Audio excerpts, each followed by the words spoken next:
অন্তর্বর্তীকালীন সরকারের কাছে সবাই নির্বাচন চাইলেও তারা নিশ্চুপ রয়েছেন। সরকারের উদ্দেশ্য নিয়ে জনমনে সংশয় তৈরি হয়েছে বলে জানান বিএনপির সিনিয়র যুগ্ম মহাসচিব রুহুল কবির রিজভী।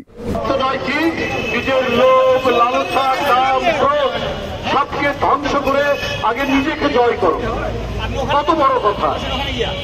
আজকে যদি আমরা মহামানবদের বাণী অনুসরণ করতাম, পৃথিবীতে হিংসা, বিদ্বেষ, হানাহানি, সংঘাত, সহিংসতা। রোববার 11ই মে জাতীয় প্রেস ক্লাবের সামনে বৌদ্ধ পূর্ণিমা উপলক্ষে শুভেচ্ছা বিনিময় শেষে এ কথা বলেন তিনি বলেন, অন্তর্বর্তীকালীন সরকারের কাছে মানুষ অনেক প্রত্যাশিত। এত শক্তিশালী উপদেষ্টা থাকার পরও কিভাবে সাবেক রাষ্ট্রপতি আব্দুল হামিদ দেশ ছাড়ে, উল্টো সরকারি বাহিনী ক্লিয়ারেন্স দিয়ে পাঠিয়ে দিয়েছে বলে অভিযোগ করেন তিনি।